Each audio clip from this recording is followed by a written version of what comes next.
पहली बार 2014 में पहली बार हिंदुस्तान जागा, पहली बार हिंदुस्तान की पहचान हुई। राष्ट्रपति के अभिभाषण में 2019 में भी डाल दिया कि 2014 में हिंदुस्तान का सफर शुरू हुआ, विकास का, डेवलपमेंट का। नींव 2014 में रखी गई तो 15 अगस्त 1947 को जब राष्ट्रपिता भी जिंदा थे, जवाहरलाल नेहरू जिंदा थे, सरदार वल्लभ भाई पटेल जिंदा थे, मौलाना आजाद जिंदा थे, अंबेडकर जी जिंदा थे, तो किस हिंदुस्तान की बुनियाद रखी गई थी 15 अगस्त 1947 को? अंग्रेजों के खिलाफ जो लड़ाई लड़ी थी, ऐतिहासिक लड़ाई जिसमें करोड़ों हिंदुस्तान के लोग लड़े थे, लाखों लोग जेलों में गए थे, फांसी के फंदों पर चढ़े थे, जिन्होंने हिंदुस्तान को आजादी दी कुर्बानी करके। वो कौन सा हिंदुस्तान बना था? 1947 से लेकर 2014 तक ये देश सोया हुआ था। जो आपको इन शब्दों की जरूरत पड़ी, stand up India, startup India, खेलो इंडिया, ना देश जागा हुआ था, ना कोई विकास हुआ था, ना ही देश के बच्चे खेलते थे। सब कुछ 2014 से शुरू हुआ। ये मानसिकता माननीय स्वस्थ नहीं है। मैं प्रभु से प्रार्थना करता हूं कि आप इसका त्याग करें और काम करें। आपका ये अभिभाषण राष्ट्रपति जी का जमीनी हकीकत को नकारता है। जनता के विवेक को आप चुनौती दे रहे हैं। जैसा मैंने कहा, इसमें कोई नई रोशनी नहीं है। जनादेश का आपने कहते हैं, हमने तो स्वयं बार बार बधाई दी, गुलाम नबी जी भी आ गए, सबने कहा, पर यह विजय पराजय तो प्रजातंत्र का अंतरंग हिस्सा है। चुनाव होता है, एक जीतता है, एक हारता है। आप जीत गए। आप में से खुद ही कुछ लोग हैरान हैं कि इतनी बड़ी जीत हो गई। मैं उसको पे कोई चर्चा भी नहीं करना चाहता। हम यहां बैठे हैं, उम्मीद जरूर रखते थे कि हम शायद आपको वहां से यहां ले आए। हम सारे ही सोचते थे, पर जो भी हुआ, जनादेश है, हम यहीं बैठे हैं, आप वहां बैठे हैं। पर हम एक चीज जरूर कहेंगे कि आपकी और हमारी दो अलग अलग विचारधारा है। बहुत बातें इस सदन में, उस सदन में चुनाव के बाद कही गई, भारतीय राष्ट्रीय कांग्रेस और हमारे नेताओं के बारे में, उन नेताओं के बारे में जिन्होंने हिंदुस्तान के लिए कुर्बानियां दी हैं, इस देश को बनाया है, देश को मजबूत किया है। हमको भी नाज है, हिंदुस्तान को भी नाज है और दुनिया भी उनको सलाम करती है। यह विचारधाराओं का टकराव रहेगा, प्रजातंत्र में होता है। माननीय आनंद जी, आप संरोधित चेयर को देकर संबोधित करें। जैसे बोलना है साहब, मैं पहले भी बोलता रहा। नहीं, आप ठीक है बोलते हैं, पर आपसे आग्रह है कि आप देखिए, आज तक पहली बार मैं सुन रहा हूं। नहीं, ठीक है, आप ठीक है, देखिए, बोले। मैं संबोधन आपको ही कर रहा हूं। अब देखूं भी यहां पर, यह संभव नहीं। चलिए, तो मुझे एक कहना है, माननीय उपसभापति महोदय, जहां तक विपक्ष की बात है, विपक्ष की एक अपनी भूमिका है और वो भूमिका विपक्ष को निभानी है। जहां सरकार अच्छा काम करे, सरकार को रचनात्मक सहयोग मिले। जहां कोई उपलब्धि हो, उसको हम स्वीकार करें जो देश की उपलब्धि है। जहां देश के संस्थाओं को बधाई देने का अवसर हो, हम करेंगे। पर देश की जनता यह उम्मीद करती है कि देश का विपक्ष मजबूत रहे, लोगों की आवाज उठाए, सरकार को चेताए, सरकार को जगाए, सरकार की आलोचना करे, निंदा नहीं, आलोचना करे, और अगर आपकी कोई नीति गलत हो, उसका विरोध करें। और मैं ये कहता हूं, आज इस सदन में कोई भी नतीजा आया हो, हम प्रतिबद्ध हैं जनता के प्रति। जहां हम देखेंगे कुछ गलत हो रहा है, आपका विरोध होगा। इस कोई गलतफहमी नहीं होनी चाहिए। जब गांधी जी के 150 साल की आप बात करते हैं, क्यों आपने ये नहीं कहा कि उसी यूनाइटेड नेशंस ने 2 अक्टूबर जो महात्मा गांधी की जयंती है, उसको international day of non violence करार किया? क्यों उसको आप नहीं मनाते? आज देश को अहिंसा के संदेश की जरूरत है। जब आग लग रही है, लोग मारे जा रहे हैं दिन दिहाड़े, वो तस्वीरें देखी नहीं जाती।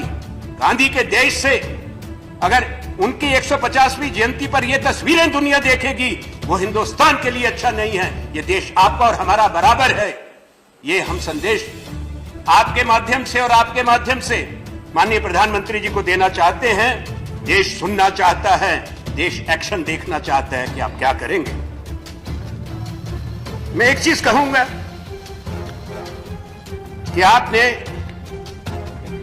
जहां अच्छा किया, आजादी के संग्राम को याद किया और भारत छोड़ो आंदोलन का भी महत्व बताया, जो 1942 में महात्मा गांधी जी की अगुवाई में हिंदुस्तान के लोगों ने लड़ा। उसमें आपने अच्छा किया। मैं धन्यवाद करता हूं कि आपने महात्मा गांधी के साथ साथ सरदार पटेल का स्मरण किया। सरदार वल्लभ भाई पटेल एक अग्रिम पंक्ति के योद्धा थे, गांधी के अनुयायी थे, भारतीय राष्ट्रीय कांग्रेस के अध्यक्ष थे, नेता थे। बारदोली सत्याग्रह के बाद उनको सरदार की उपाधि महात्मा गांधी ने दी थी। धन्यवाद। आपने प्रतिमा भी बनाई, उसके लिए भी धन्यवाद। डॉक्टर अंबेडकर का योगदान ऐतिहासिक। हम सबको सम्मान से नमन करते हैं, पर क्या मैं कारण पूछ सकता हूं कि क्यों आपके अभिभाषण में और 5 साल से जो आ रहा है, पंडित जवाहरलाल नेहरू का नाम नहीं? अंग्रेजों के साथ लड़ाई में महात्मा गांधी के साथ अग्रिम पंक्ति में पटेल के साथ जवाहरलाल नेहरू थे।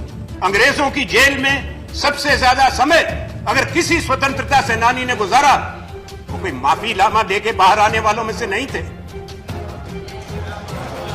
वो पंडित नेहरू थे। वो कैद में थे जब उन्होंने 2 महान ग्रंथ लिखे थे, discovery of India and glimpses of world history. पढ़े उसको। आप हिंदुस्तान के बारे में ज्यादा जानते हैं, उसको भी जाने कि एक नेता जो जेल में रहा हो, जिस परिवार ने उस समय, जिसको आप कोसते हैं, कोसते रहेंगे, सब कुछ त्यागा था, कुर्बानी दी थी, आज आपको उसमें इतना ज्यादा क्यों कष्ट?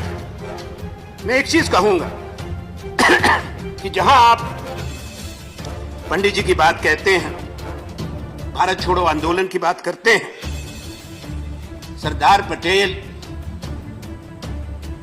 पंडित जवाहरलाल नेहरू और तमाम नेता 8 अगस्त रात्रि को, मध्य रात्रि 9 अगस्त 1942 में तमाम नेता कैद कर लिए गए थे, तमाम जेल में रहे। 1945 तक कांग्रेस का नेतृत्व जेल में था। कांग्रेस पर पाबंदी लगा दी गई थी। Congress was a banned organisation, पर हिंदुस्तान के लोग वो लड़ाई लड़ते रहे। आज आप नया इतिहास करते हैं। आप योगा करिए, पर इतिहास का, तथ्यों का और सच्चाई का शीर्षासन मत कराइए। ये मेरा आपसे आग्रह है। माननीय अटल बिहारी वाजपेयी जी इस देश के प्रधानमंत्री रहे। बड़ा व्यक्तित्व, विशाल दिल के थे। उनका स्वभाव भी बड़ा अच्छा, कड़वी बात नहीं बोलते। गुलाम नबी आजाद साहब ने भी कहा था, मैं भी दोहराता हूं, सब कहते हैं, हम सब अटल जी का बहुत सम्मान करते थे, हृदय से करते थे। विचारधारा अलग हो है, पर देश तो अपना है ना। प्रधानमंत्री वो भी भारत के थे, नरेंद्र मोदी जी भी भारत के ही प्रधानमंत्री, हम सबके प्रधानमंत्री। अटल जी ने जो कहा था उसका तो सम्मान कर लो। अटल जी ने 19 मई 1964 को इसी सदन में कहा, हमारे जीवन की एक अमूल्य निधि लुट गई। भारत माता आज शोकमग्न है, उसका सबसे लाडला राजकुमार खो गया। मानवता आज खिन मना है, उसका पुजारी सो गया। शांति आज अशांत है, उसका रक्षक चला गया। दलितों का सहारा छूट गया, जन जन की आंख का तारा टूट गया। यवनिका पात हो गया, विश्व के रंगमंच का प्रमुख अभिनेता अपना अंतिम अभिनय दिखाकर अंतर्ध्यान हो गया। संसद में उनका अभाव कभी नहीं भरेगा। शायद तीन मूर्ति को उन जैसा व्यक्ति कभी भी अपने अस्तित्व से सार्थक नहीं करेगा। यह व्यक्तित्व, वह जिंदा दिली, विरोधी को भी साथ लेकर चलने की वो भावना, वो सज्जनता, वो महानता शायद निकट भविष्य में देखने को नहीं मिलेगी। मतभेद होते हुए भी उनके महान आदर्शों के प्रति, उनकी प्रामाणिकता के प्रति उनकी देशभक्ति के प्रति और उनके अटूट साहस के प्रति हमारे हृदय में आदर के अतिरिक्त और कुछ नहीं है। अटल बिहारी वाजपेयी। हिंदुस्तान में, पीछे से कृपया आवाज न करें। हिंदुस्तान में Indian institute of technologies, Indian institute of management 1951 से बनने शुरू हुए, पहला खड़गपुर में बना। गुजरात में माननीय प्रधानमंत्री जी के राज्य में Indian institute of management Ahmedabad 1961 में, नेशनल इंस्टीट्यूट ऑफ डिजाइन 1963 में, Indian institute of science Bangalore में, डिपार्टमेंट ऑफ एटॉमिक एनर्जी 1954 में कायम किया गया, Bhabha atomic research centre Trombay में 1957 में बन गया, डिपार्टमेंट ऑफ स्पेस साइंसेज 1955 में बन चुका था। सरदार सरोवर बांध नर्मदा, उसकी नींव पंडित जवाहरलाल नेहरू ने रखी थी 5 अप्रैल 1961 को, और सरदार पटेल के सम्मान में उसका नाम सरदार सरोवर रखा था, नर्मदा सरोवर से। भाखड़ा 1955 में, ये सब नींव नेहरू जी की रखी हुई हैं। इंदिरा गांधी जी के समय हम एक परमाणु शक्ति बने, 1974 में पोखरण में विस्फोट हुआ, दुनिया को दिखाया कि भारत सक्षम। अंतरिक्ष में हम चले गए 1975 में, जब आर्यभट्ट गया, 1975 आर्यभट्ट सैटेलाइट छोड़ा। उसके बाद में राजीव गांधी जब प्रधानमंत्री थे, सूचना प्रौद्योगिकी की क्रांति आई, इंफॉर्मेशन टेक्नोलॉजी, संचार की, कम्युनिकेशन की, वो योगदान भी इतिहास के पन्नों पर अंकित है। उसके बाद उदारीकरण हुआ, डॉक्टर मनमोहन सिंह जी वित्त मंत्री थे, नरसिम्हा राव जी प्रधानमंत्री थे, वो भी हम जानते हैं। 90 का दशक, उसमें कितना बड़ा परिवर्तन। इस देश ने संकट भी देखे, इस देश ने युद्ध भी लड़े, हम सबको स्वीकार किया। 65 में शास्त्री जी का नेतृत्व और कारगिल में वाजपेयी जी देश के प्रधानमंत्री थे, हम इनकार नहीं करते। पर एक चीज, 10 साल डॉक्टर मनमोहन सिंह रहे, कांग्रेस ने 8 नए इंडियन इंस्टीट्यूट ऑफ टेक्नोलॉजी खोले, इंडियन इंस्टीट्यूट ऑफ मैनेजमेंट खोले, चंद्रयान रवाना कर दिया 2008 में, मंगलायन हमने रवाना कर दिया मंगल ग्रह पे 2013 में। ये उपलब्धियां गर्व की बात है भारत में। बेहतर होता इनका भी नहीं चर्चा हो जाती इस अभिभाषण में। आपने ठीक कहा है कि भारत की जीडीपी $5 ट्रिलियन बढ़नी चाहिए, उसके लिए मेहनत करनी हो। 2004 और 2014 के बीच में भारत पहला देश दुनिया का बना था। उपसभापति महोदय,